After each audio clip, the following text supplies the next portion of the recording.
नहीं, चैप्टर 1 नहीं दे रहा, चैप्टर 1 नहीं दे रहा टेस्ट में, सिर्फ चैप्टर 2, चैप्टर 4 और चैप्टर 5, 3 चैप्टर आ रहे हैं जी टेस्ट में, ठीक है जी। देखो जो limitation of accounts, limitation of price double कर दिया मैंने 200, प्राइस डबल 200, ठीक है, ठीक है भाई सबके लिए।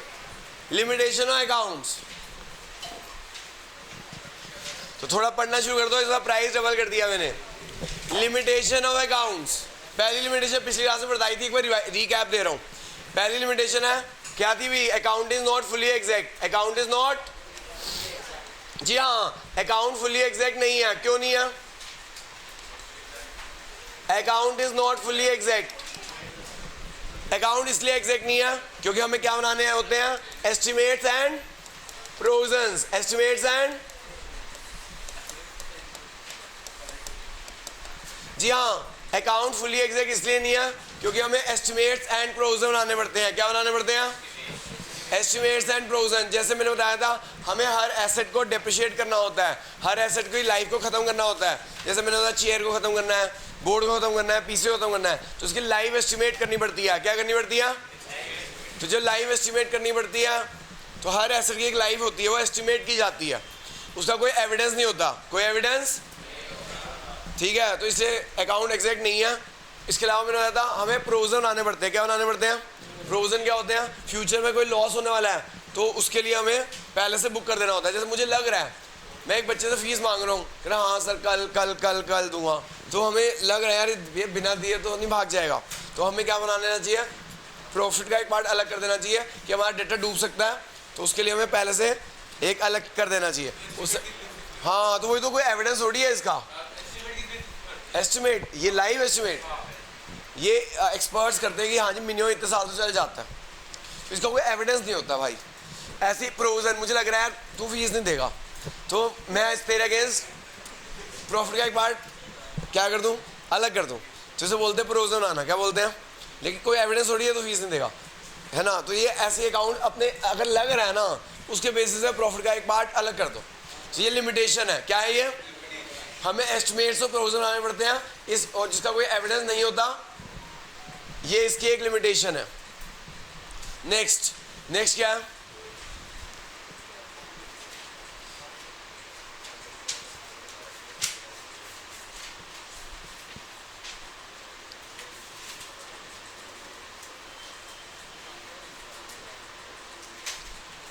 अगला पॉइंट देखो जो नेक्स्ट है आपका, नेक्स्ट पॉइंट क्या था, account ignores qualitative characteristics, account ignore qualitative characteristics, account सिर्फ वही चीज़ें मेजर करता है, अकाउंट सिर्फ वही चीज़ें मेजर करता है जो मनी के टर्म्स में मेजर हो सकती हो, अकाउंट सिर्फ वही चीज़ें मेजर करता है जो मनी के टर्म्स में मेजर हो सकती हो, जो चीज़ें मनी के टर्म्स में मेजर नहीं हो सकती वो अकाउंट पे रिकॉर्ड नहीं होती, जैसे हार्ड वर्किंग, एफिशिएंसी, इनएफिशिएंसी, ये चीज़ें अकाउंट पे रिकॉर्ड। नेक्स्ट विंडो ड्रेसिंग तो आनी है पेपर में, भैया विंडो ड्रेसिंग 100% पेपर में आएगी, विंडो ड्रेसिंग आपके एग्जाम में आनी है। विंडो ड्रेसिंग क्या होती है, मैनिपुलेशन ऑफ अकाउंट्स, जानबूझ के बढ़ा चढ़ा के अकाउंट दिखाना या घटा के दिखाना, ऐसा लोग क्यों करते हैं, लोन लेने के लिए, जैसे विजय माल्या का एग्जाम्पल दिया था, इन्वेस्टर्स को अट्रैक्ट करने के लिए या टैक्स इवेजन करने के लिए, समझा की बात। इफेक्ट ऑफ विंडो ड्रेसिंग क्या होती है, ट्रू प्रॉफिट लॉस पता नहीं चल पाता, ट्रू प्रॉफिट लॉस और बैलेंस शीट ट्रू पता नहीं चल पाती, समझा की बात। ये तो पक्का 100% पेपर में आएगी आपके एग्जाम में भी, जब मैं इसका टेस्ट लूँगा तब भी दूंगा, ठीक है, और एग्जाम में भी आनी है। Next, account does not show the realised value of the assets, account does not show the realised value of the asset,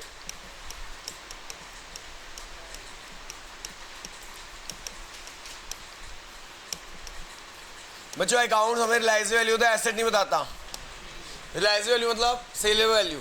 मैंने एग्जांपल दिया था आईफोन का कि एक आईफोन खरीदा गया 1.5 लाख का 2 साल पहले, आज हमारी बुक्स में, हमने कहा लाइफ 10 साल है, आज हमारी बुक्स में डेप्रिशिएट हो गया कितना हो जाएगा, 1.20 हो जाएगा, कितना हो जाएगा,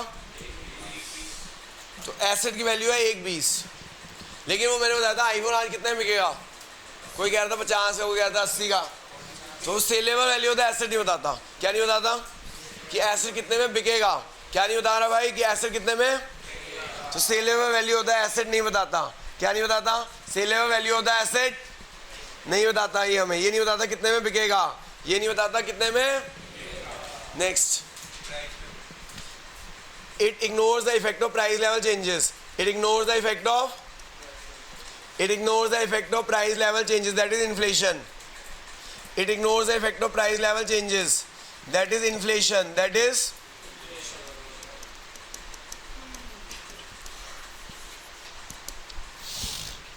बच्चों, जैसे मैंने कहा कि मैंने चेयर खरीदी थी 10 साल पहले 1000 रुपए की, आपको तो आज महंगाई बढ़ गई है, क्या आज ये 1000 रुपये में आ जाएगी?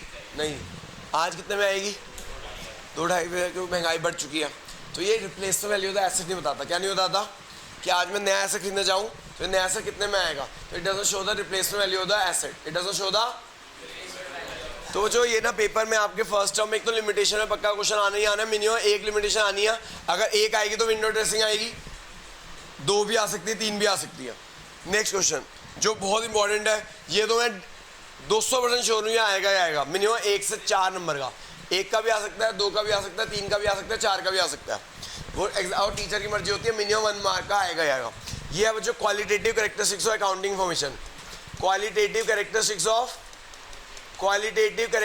Accounting information, qualitative characteristics of accounting information 100% paper में आएगा आएगा। ऐसा कोई पेपर नहीं जब ये आया ना हो क्वेश्चन, ऐसा कोई स्कूल नहीं जो ये देता ना हो। कई स्कूल वाले डायरेक्ट दे देते हैं, लेकिन आज की डेट में डायरेक्ट का जमाना नहीं है, आज की डेट में क्या है, इनडायरेक्ट का जमाना है। आपको क्रैक करना पड़ेगा क्वेश्चन ही, ठीक है। पेज नंबर है qualitative characteristics of accounting information, कौन से पेज पे है? पेज नंबर 83 पे है जी, पेज नंबर 86, पेज नंबर 86 पे है। वो ना एक पेज उल्टा लगा हुआ है, 86 के बाद ना 84 पे है, 86 पे चौथी कैरेक्टरिस्टिक्स 84 पे है, 86 फिर चौथी कैरेक्टरिस्टिक्स 84 पे है। तो qualitative characteristics of accounting information 86 पे है, 3 कैरेक्टरिस्टिक्स 86 पे है, और वो एक पेज उल्टा लगा हुआ है। नेक्स्ट कैरेक्टरिस्टिक्स आपको 84 में मिलेगी जी। कहाँ मिलेगी?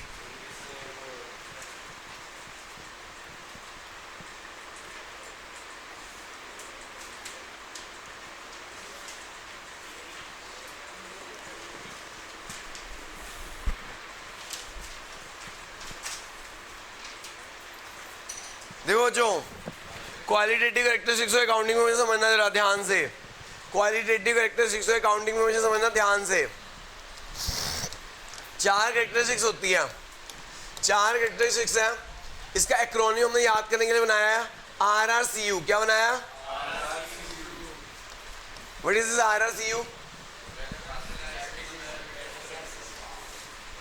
Relevance,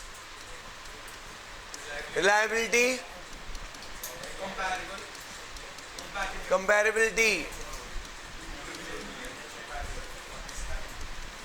understandability.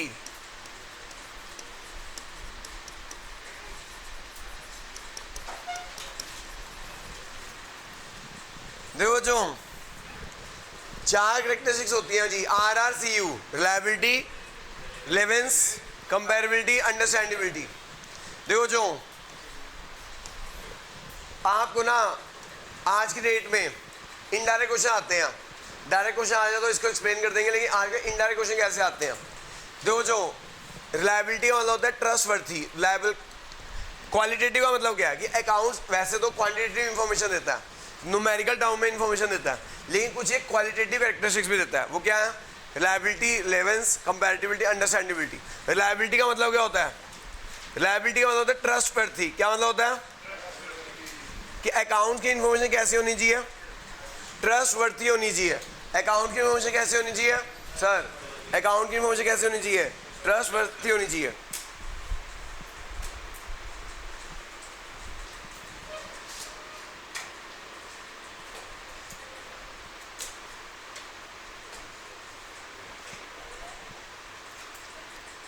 देखो जो रिलायबिलिटी मतलब ट्रस्टवर्थी, रिलायबिलिटी मतलब क्या? अकाउंट की इंफॉर्मेशन ट्रस्टवर्थी कैसे होगी? अकाउंट की इंफॉर्मेशन ट्रस्टवर्थी कैसे होगी? अगर all the transactions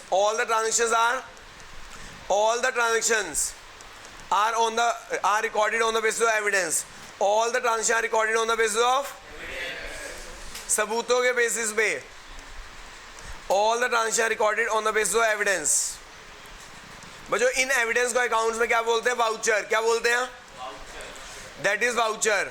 एविडेंसेस को अकाउंट्स में बोलते हैं वाउचर। क्या बोलते हैं?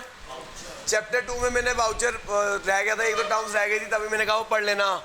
पेज नंबर जो मैंने बताया था 2 पेज पढ़ के आना, उसमें ही मिल जाएगा। वाउचर क्या होता है बच्चों? Voucher is evidence of the transactions. Voucher is example. Example जैसे आप कोई परचेज करते हो, आप कोई चीज़ परचेज करते हो, जो मिलता है उसे क्या बोलते हैं?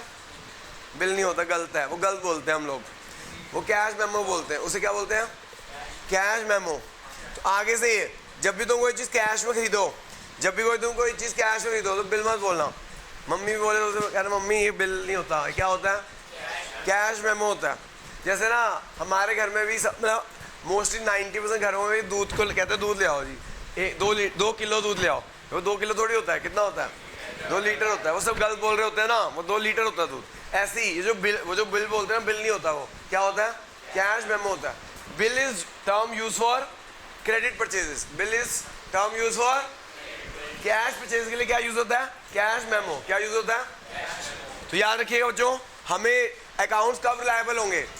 सुनिएगा, रिलायबिलिटी, अकाउंट्स की इंफॉर्मेशन कैसी होनी चाहिए? रिलायबल होनी चाहिए। रिलायबल का मतलब क्या होता है? ट्रस्ट वर्थी होनी चाहिए, विश्वसनीय। विश्वसनीय कब होगी? जब सारी ट्रांजेक्शन रिकॉर्ड की जाए, कैसे? एविडेंस के बेसिस पे। कैसे रिकॉर्ड की जाए? Example cash memo. अगर आपको परचेज रिकॉर्ड करनी है, परचेज रिकॉर्ड करनी है तो जैसे आप अकाउंटेंट्स हो, अगर आपको कहे भाई मैंने इतने की परचेज किया, तो तुम ऐसे रिकॉर्ड कर दोगे? क्या मांगोगे? लाओ जी बिल लाओ, वो सॉरी कैश मेमो लाओ। क्या लाओ? तो कैश मेमो लोगे, कैश मेमो को देखोगे, उसके बाद ही ट्रांजेक्शन रिकॉर्ड होंगे, तभी आपके अकाउंट्स क्या बनेंगे? Trustworthy, reliable. तो जो आपको इनडायरेक्ट क्वेश्चन कैसे आएगा? Accounting information must be trustworthy. Accounting information must be which characteristic denote? Answer is reliability. या हमने कैश परचेज इज रिकॉर्ड की on the basis of cash memo, which characteristics, which qualitative characteristic denote? अगर आपको कहना चाह रहा है, कोई एविडेंस बताया जा रहा है कि इस एविडेंस के बेसिस के ऊपर हमने ट्रांजेक्शन रिकॉर्ड किया है, एविडेंस हमारे अकाउंट्स को क्या बनाते हैं? रिलायबल बनाते हैं। क्या बनाते हैं? तो वो जो ये चीज़ें आपको हेल्प करेंगी, ये चीज़ें आपको हेल्प करेंगी किस चीज़ करने में? आपका जो आपको क्वेश्चन आएगा उसको समझने में। तो वर्ड याद रख लेना, जो ट्रस्ट वर्थी, क्या याद कर लेना?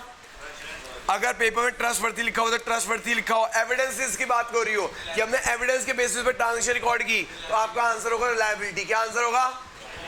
क्योंकि आपको डायरेक्ट क्वेश्चन नहीं आएगा, इनडायरेक्ट क्वेश्चन आएगा। क्या आएगा? आगे चलते हैं। रिलेवेंस का मतलब क्या होता है? रिलेवेंस का मतलब होता है यूजफुल। रिलेवेंस का मतलब क्या होता है? रिलेवेंस का मतलब होता है यूजफुल। क्या होता है? अकाउंटिंग इंफॉर्मेशन यूजफुल होनी चाहिए। किसके लिए? उसके यूजर्स के लिए। Useful to the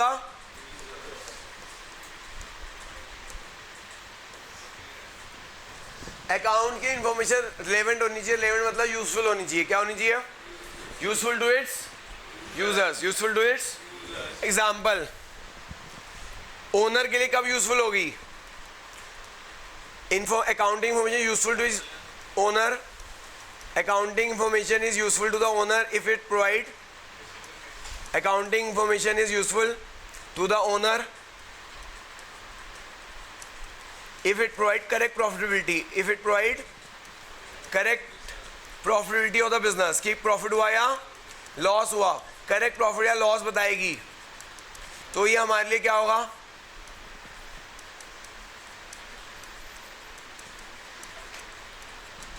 accounting information useful होगी ओनर के लिए अगर ये करेक्ट प्रॉफिटेबिलिटी बताएगी। क्या बताएगी? ऐसी अगर जो लेंडर्स के लिए हमारे यूजफुल तब होगी जब उन्हें ये बताएगी कि हम अपने लायबिलिटी आराम से पे कर पाएंगे या नहीं कर पाएंगे। यानी कि जो उसके यूजर्स हैं उसके लिए वो यूजफुल तभी होगी अगर जो इन्फॉर्मेशन चाहिए उसे वो सही तरीके से बताए। लेंडर को ये जानना होता है हमारे अकाउंट देखकर कि हम अपनी लायबिलिटीज टाइम पे कर पाएंगे या समझ आ गई बच्चों बात? तो रिलेवेंस का मतलब होता है यूजफुल। अकाउंट की इन्फॉर्मेशन ऐसी होनी चाहिए जो यूजफुल हो उसके ओनर्स यूजर्स के लिए। किसके लिए?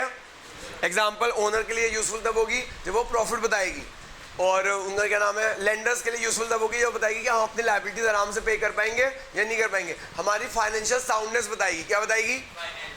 साउंडनेस, कि हम अपने लायबिलिटीज पे कर पाएंगे नहीं कर पाएंगे अपने एसेट से। समझ आ गई बात? नेक्स्ट है जो कंपेरेबिलिटी। नेक्स्ट क्या है? बच्चों हमारे यहाँ पे ना अकाउंट में दो तरह के कंपैरिजन होते हैं। अकाउंट्स में दो तरह के कंपैरिजन होते हैं। कौन कौन से? एक होता है इंटर फर्म कंपैरिजन और एक होता है इंट्रा फर्म कंपैरिजन।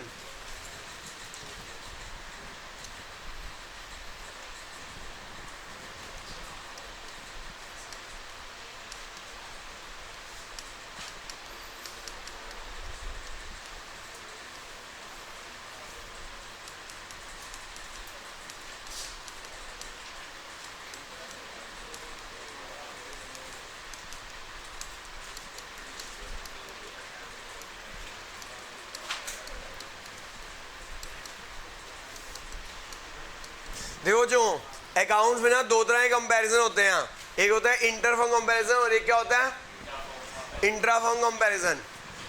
जैसे आपके स्कूल्स में होता होगा इंटर हाउस कंपटीशन, ठीक है जी। तो इंट्रा फर्म कंपैरिजन क्या होता है? When two business of same type. Inter firm comparison होता है when two business of same type are compared. When two business of same type is compared।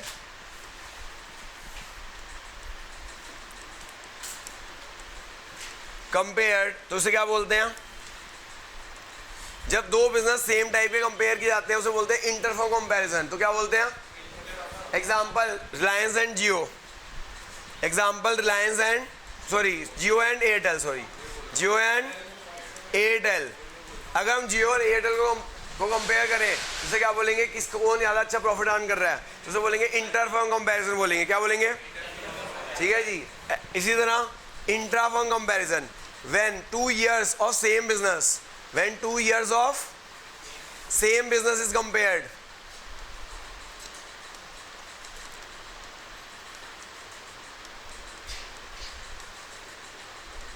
अगर हम 2 साल सेम बिजनेस से कंपेयर करें तो उसे क्या बोलते हैं? अगर 2 साल सेम बिजनेस से कंपेयर करें तो उसे बोलते हैं इंट्रा फर्म कंपैरिजन। क्या बोलते हैं? ठीक है। जब when 2 years of same business is compared, it is called intra firm comparison। ठीक है जी।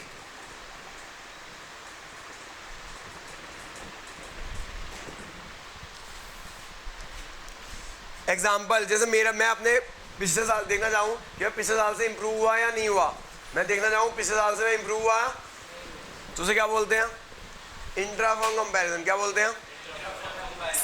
सेम एक ही बिजनेस के 2 सालों को कंपेयर किया जाए कि मैं अपने बिजनेस को पिछले साल से कंपेयर करूं तो इसे बोलेंगे इंट्रा फर्म कंपैरिजन। क्या बोलेंगे?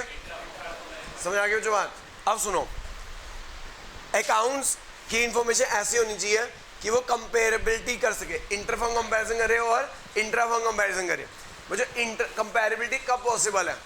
कंपेरेबिलिटी कब पॉसिबल है? ध्यान सुनना, यही चीज़ है आपको क्वेश्चन क्रैक करने में हेल्प करेगी।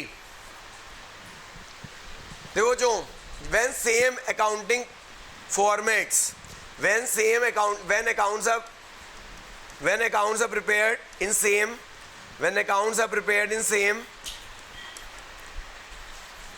formats, same accounting formats and जब अकाउंट प्रिपेयर हो सेम अकाउंटिंग फॉर्मेट्स में एंड जब अकाउंट प्रिपेयर हो इन सेम अकाउंटिंग फॉर्मेट्स में and same accounting practices are followed, तभी कंपेरेबल हो पाएगा, नहीं तो अकाउंट कंपेरेबल नहीं हो पाएंगे। ये जो कीवर्ड है, just same account, when accounts are prepared in same accounting formats and same accounting practices, तभी कंपेरेबिलिटी आएगी। एग्जांपल समझाता हूँ। आपने अकाउंटिंग क्वेश्चन का फॉर्मेट देखा है? अकाउंटिंग क्वेश्चन फॉर्मेट क्या होता है? ऊपर को in the books of accounting question serial number transaction asset equals to liability plus, ठीक है जी। ऐसी ना हर चैप्टर का क्या है? हर चैप्टर का एक फॉर्मेट है। हर चैप्टर का एक क्या है? जनरल चैप्टर करोगे उसका एक फॉर्मेट है, लेजर करोगे उसका एक फॉर्मेट है, आगे कैश बुक करोगे उसका एक फॉर्मेट है, purchase book, sales book, purchase return, जितने भी चैप्टर्स हैं सबके फॉर्मेट्स हैं। सभी बिजनेसेस को एक जैसे फॉर्मेट में क्या करना होगा? सभी बिजनेस को एक जैसे फॉर्मेट में अकाउंट्स बनाने होंगे, हर साल एक जैसे फॉर्मेट्स बनाने होंगे, तभी इंट्राफॉर्म कंपैरिजन पॉसिबल है। अगर आप हर साल फॉर्मेट चेंज कर दोगे, तो कंपैरेबिलिटी नहीं पॉसिबल। तो कंपैरेबिलिटी, अब अकाउंटिंग प्रैक्टिसेस क्या होती हैं जी? अकाउंटिंग प्रैक्टिसेस होती है, there are different accounting practices in accounts, जो जिससे हमें अकाउंट्स प्रिपेयर करने होते हैं, जैसे एग्जांपल देता हूँ। एक मशीन खरीदी हमने, हमें मशीन के 1 लाख रुपए की, हमें इसके ऊपर डेप्रिसिएशन लगानी होती है। हमें इसके ऊपर क्या लगानी होती है? डेप्रिसिएशन लगाने के 2 तरीके होते हैं। एक होता है स्ट्रेट लाइन मेथड, और एक क्या होता है? एक होता है स्ट्रेट लाइन मेथड और एक होता है रिटर्न डाउन वैल्यू मेथड। क्या होता है?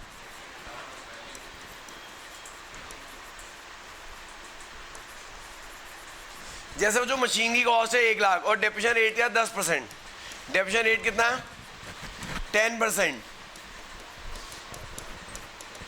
मशीन की कॉस्ट है 1 लाख और डेप्रिसिएशन रेट है 10%। तो इधर देखो, जो मशीन की कॉस्ट है 1 लाख, पहले साल डेप्रिसिएशन कितनी लगेगी? 1 लाख का 10% कितना होता है? 10,000। कितना होता है? कितना आ गया? 90। कितना आ गया? रिटर्न डाउन वैल्यू में पहले साल यही लगेगी, रिटर्न डाउन वैल्यू में भी पहले साल यही लगेगी 10,000। लेकिन सेकेंड ईयर में स्ट्रेट लाइन में तो 1 लाख का 10% नहीं लगेगी। स्ट्रेट लाइन में तो 1 लाख का 10% 10,000 ही लगेगी सर। स्ट्रेट लाइन में तो 1 लाख का 10% 10 ही लगेगी। लेकिन WDV में कितनी लगेगी? WDV में जो बैलेंस बचता है ना उस पर लगती है। रिटर्न डाउन वैल्यू पे जितना बैलेंस बचता है उस पर लगती है। बैलेंस कितना बचा? 90। बैलेंस कितना बचा? 90 का 10%। इसके अंदर ओरिजिनल कॉस्ट पे ही लगेगी डेप्रिसिएशन, लेकिन इसके किस पे लगेगी? जो बैलेंस बचेगा इस पे किस पे लगेगी? जिस पे बैलेंस कितना बचा? 90। 90 का 10% कितना होता है? 9। कितना होता है? अगले साल 80, यहाँ पे 81। अगले साल इस पे वही लगेगी, 1 लाख का 10% 10। लेकिन यहाँ पे कितनी लगेगी? 81,000 का 10% 8100।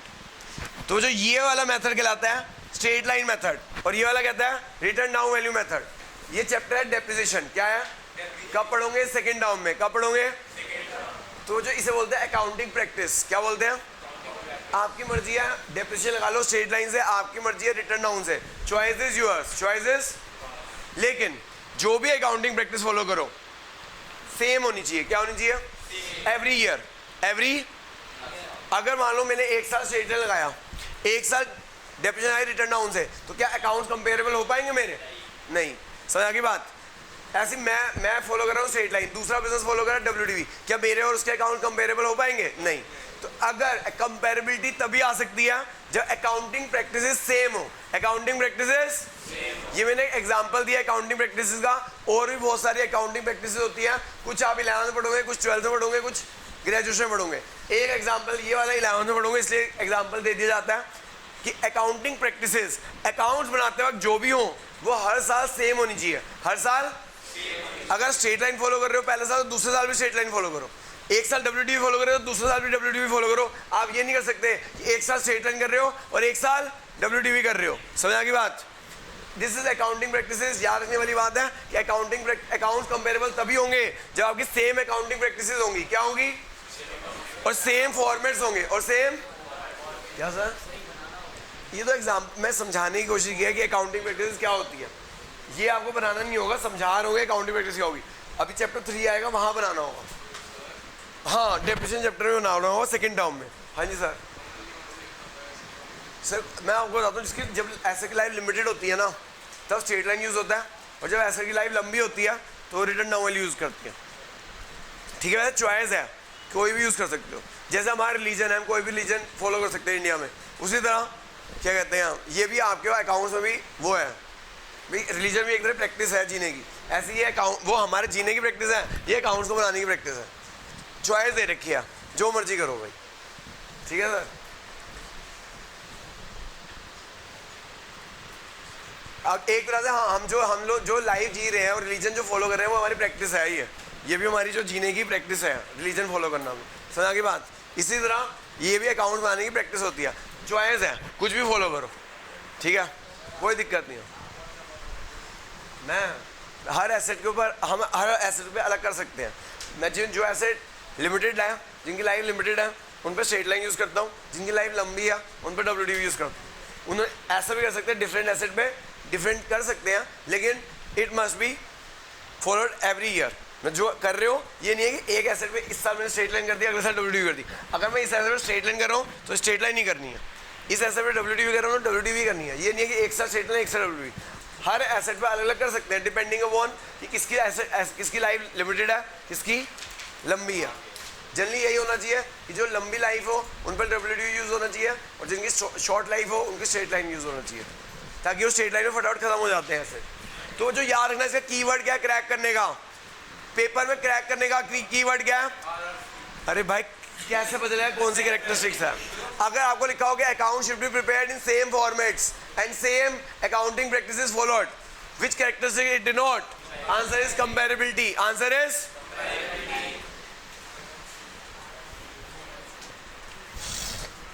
Next understandability. Next is understandability.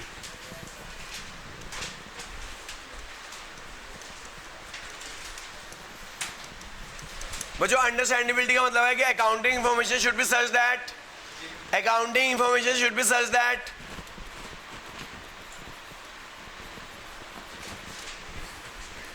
should give such information, accounting information conveys information which is easily conveys information which is easily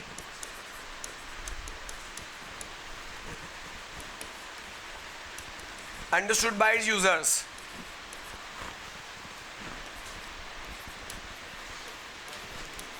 बच्चों अकाउंटिंग इंफॉर्मेशन इस तरह की इंफॉर्मेशन दे कि जो हमारे अकाउंट्स, जो बिजनेस अकाउंटिंग इंफॉर्मेशन ऐसी होनी चाहिए कि वो ऐसी इंफॉर्मेशन दे जिससे हमारे बिजनेस के बारे में आराम से समझ आ जाए। कुछ कॉम्प्लेक्स इंफॉर्मेशन ना दे, कि वो कहना क्या चाहता है वो आराम से समझ आ जाए कि हमारे बिजनेस ने क्यों प्रॉफिट कमाया, क्यों लॉस कमाया, वो इजीली भाषा में समझा दे, कॉम्प्लेक्स भाषा। तो जो ये लाइन यूज हो रखी होगी, अकाउंटिंग इंफॉर्मेशन कन्वेज इंफॉर्मेशन जो कि इजीली समझ आ जाए, तो समझ जाना क्या कहना चाहता है, इजीली समझ आ जाए। Easy word, conveys such information which is easily दिमाग में चला जाए। तो answer is understandability. Answer is समझ आ गया जो वहां। तो मेन याद रखना, अगर आपसे पूछा जाए explain 4 qualitative characteristics of accounting information, आपको चारों एक्सप्लेन करनी पड़ेगी। RRCU क्या एक्सप्लेन करनी पड़ेगी?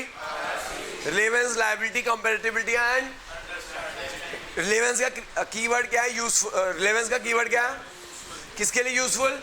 यूजर्स के लिए। एग्जांपल, ओनर के लिए यूजफुल तब होगा जब प्रॉफिट बताए, लेंडर्स के लिए तब यूजफुल होगा जब फाइनेंशियल साउंडनेस बताए। लायबिलिटी, लायबिलिटी का मतलब ट्रस्टवर्दी। अकाउंट के मुझे ट्रस्टवर्दी कब होते हैं? जब सारे अकाउंट्स एविडेंस के बेस होते हैं, सारे अकाउंट्स। एग्जांपल वाउचर, एविडेंस को क्या बोलते हैं याद रखना।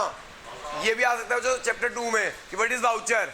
Voucher is what is voucher? Voucher is evidence of the transaction. Example cash memo. Example, अगर आपने बैंक में कैश जमा कराया तो उसका वाउचर क्या होता है? पे इन स्लिप। क्या होता है? कई स्कूलों में ना, कई स्कूलों में ये भाई साहब, कई स्कूलों में ना प्रैक्टिकल देते हैं समर वेकेशन का होमवर्क कि वाउचर इकट्ठे करके लाओ। क्या लेकर आओ? जब शॉपिंग करोगे तो कैश मेमो इकट्ठा भी से कर लो। कई स्कूलों में मिलता है ये प्रैक्टिकल प्रोजेक्ट। क्या प्रैक्टिकल प्रोजेक्ट मिलेगा? कि तुम डिफरेंट वाउचर इकट्ठे करके लाओ। क्या लेकर आओ? फिर बच्चे मेरे को कहते हैं सर वाउचर दे दो, तो मैं कहता हूँ अभी से कभी शॉपिंग करने जाओ ना, वो संभाल लेना बिल। तुम्हारे स्कूल में प्रोजेक्ट मिलता है, अभी संभालो ना संभालो, क्योंकि तुम्हारे स्कूल में 11 में प्रोजेक्ट मिलता है कि डिफरेंट वाउचर्स इकट्ठे करो। क्या करो? तो क्या वाउचर क्या होते हैं? Evidence of the transactions. Evidence of the, एक तो जब मम्मी के साथ शॉपिंग करने जाओ बिल संभाल लेना, एक वो काम आ जाएगा। दूसरा मेरे से रिसिप्ट ले लेना फीस की, वो संभाल लेना, वो भी वाउचर हो गया। ठीक है। तीसरा वाउचर, किसी बैंक में चले जाना, नीचे चले जाना, वहाँ पे पे इन स्लिप मिल जाएगी। क्या मिल जाएगी? अगर आप पे इन स्लिप किस चीज़ का एविडेंस है? कैश, क्या आपने बैंक में कैश जमा कराया, उसका एविडेंस होता है पे इन स्लिप, वो नीचे आराम से मिल जाती है। ये कई स्कूलों में प्रोजेक्ट मिलता है समर वेकेशंस में। तो बाद में फिर मेरे को बच्चे कहते हैं सर ये कहाँ से ढूंढे, तो मैं तुम्हें अभी बता रहा हूँ। तो ये सब क्या है बच्चों? वाउचर्स हैं। चैप्टर 2 में भी है define voucher. Voucher is a, क्या होता है voucher? It is a evidence of the transaction, sporting evidence of the transaction. इसी के बेसिस पे ट्रांजैक्शन अकाउंट्स में रिकॉर्ड होती हैं, इसी के बेसिस पे अकाउंट्स में ट्रांजैक्शन। एग्जांपल तुम्हें बता दिया। ठीक है। नेक्स्ट, अगर वो कहे हमने ट्रांजेक्शन रिकॉर्ड किया एविडेंस के बेसिस पे, which characteristic denote, answer is liability, answer is comparability.